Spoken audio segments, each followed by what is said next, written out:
Sosok Nisha, seorang pramugari gadungan Batik Air, mendadak bikin heboh. Gadis cantik ini bernama lengkap Hoirunisa. Ia berasal dari Ogan Hilir, Sumatera Selatan.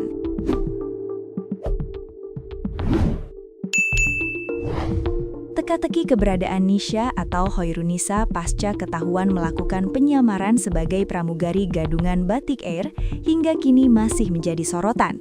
Setelah video klarifikasinya viral, Nisha bak hilang ditelan bumi.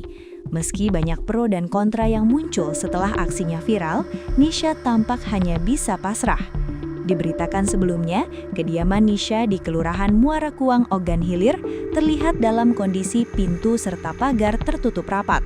Dalam pengakuan pihak kerabat di kampung halaman Nisha, mereka hanya bisa mengikuti perkembangan berita viral tersebut melalui layar televisi. Melihat berita yang beredar, kerabat menanggapinya penuh rasa haru dan kebingungan tanpa mengetahui motif asli di balik penyamaran sang cucu. Pintu, jendela, dan pagar rumah tampak tertutup rapat. Hanya ada beberapa orang kerabat dekat yang tampak. Mereka mengaku tak tahu kemana keluarga Hoirunisa. Orang tua Nisha punya rumah di Palembang, tapi kalau sekarang entah mereka ini pergi kemana, kata seorang kerabat bernama Zarkasih Sabtu 10 Januari 2026.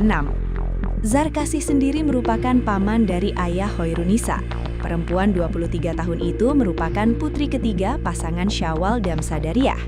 Ayahnya Nisha itu anak kakak perempuan saya.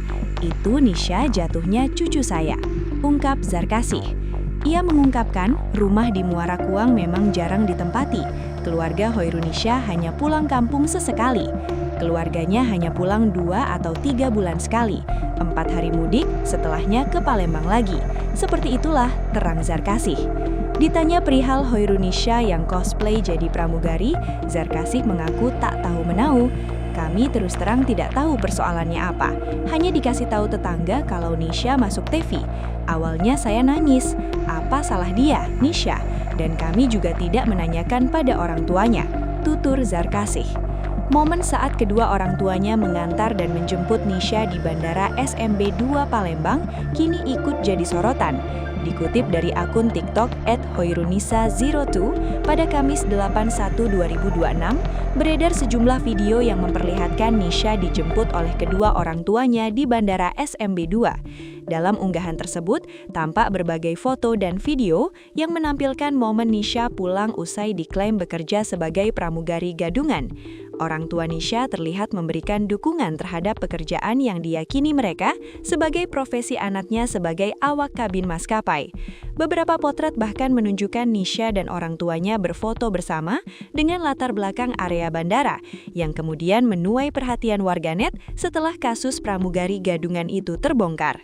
Terbongkar alasan sebenarnya Hoirunisa alias KN, 23, nekat melakukan penyamaran sebagai pramugari Batik Air. Singgung malu terhadap keluarga. Ternyata, Nisha nekat menyamar sebagai pramugari karena sebelumnya gagal dalam proses seleksi penerimaan pramugari Batik Air. Nisha lolos berangkat dari Bandara Udara Internasional Sultan Mahmud Badarudin Palembang menuju Bandara Soekarno-Hatta, Jakarta, Selasa 6 Januari 2026 karena memiliki tiket penumpang reguler. Pramugari adalah awak kabin pesawat udara perempuan yang bertugas melayani penumpang selama penerbangan. Tugas pramugari meliputi menjaga keselamatan penumpang, memberikan instruksi keselamatan, melayani kebutuhan penumpang, makanan, minuman, bantuan, serta menangani situasi darurat di dalam pesawat. Dikutip tribunlampung.co.id dari tribunjakarta.com, aksi penyamaran Hoirunisa akhirnya terbongkar setelah kecurigaan kru Batik Air. Meski demikian, Nisha berhasil menumpang penerbangan Palembang-Jakarta dengan mengenakan seragam dan atribut palsu. KN merupakan warga Palembang, nekat melakukan aksi tersebut demi meyakinkan keluarganya bahwa dirinya telah bekerja sebagai pramugari. Perempuan berusia 23 tahun itu duduk sebagai penumpang biasa, namun penampilannya yang menyerupai kru kabin justru menarik perhatian awak pesawat.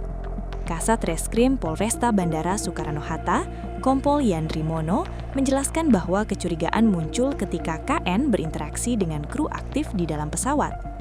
Saat proses boarding, yang bersangkutan lolos karena memiliki boarding pass, kata Yandri kepada wartawan, Kamis 8 Januari 2026. Namun ketika berada di dalam pesawat dan ditanya oleh kru aktif, jawabannya ngawur dan tidak sinkron dengan standar pramugari, sambungnya. Setibanya di Bandara Soekarno-Hatta, KN langsung diamankan oleh petugas Aviation Security atau AFSEC. Dalam pemeriksaan awal, ia sempat mengaku sebagai pramugari Batik Air dan bahkan menunjukkan kartu identitas yang belakangan diketahui palsu. Setelah diserahkan ke Polresta Bandara Soekarno-Hatta, KN akhirnya mengakui perbuatannya. Ia mengungkapkan bahwa dirinya nekat menyamar karena sebelumnya gagal dalam proses seleksi penerimaan pramugari Batik Air. Yang bersangkutan mengenakan baju maskapai dalam rangka supaya keluarganya percaya, ujar Yandri. Dari hasil penyelidikan, diketahui KN membeli seragam pramugari beserta atributnya secara daring. Ia mengenakan seragam tersebut sejak berangkat dari Palembang dan sempat mengabari keluarganya bahwa dirinya akan terbang ke Jakarta sebagai bagian dari pekerjaannya. Menurut pengakuan KN, ia sebenarnya berniat mengganti pakaian sebelum naik pesawat. Namun karena waktu yang mepet, ia justru terlanjur masuk ke pesawat dengan mengenakan seragam pramugari palsu. Kalau pengakuannya, setelah sampai bandara di Palembang dia mau ganti. Namun karena waktunya mepet, sehingga dia naik pakai seragam itu sampai ke Bandara Soekarno-Hatta. Lanjut Yandri. Dalam kasus ini, pihak kepolisian tidak menemukan adanya potensi pelanggaran pidana. Batik Air pun memutuskan untuk tidak melanjutkan proses hukum terhadap KN. Yang bersangkutan tidak melakukan penuntutan, namun yang bersangkutan membuat surat pernyataan tidak mengulangi perbuatannya dan seluruh atribut Batik Air yang dipakai disita. Jelas Yandri. Melalui akun media sosialnya, KN juga telah menyampaikan permintaan maaf secara terbuka.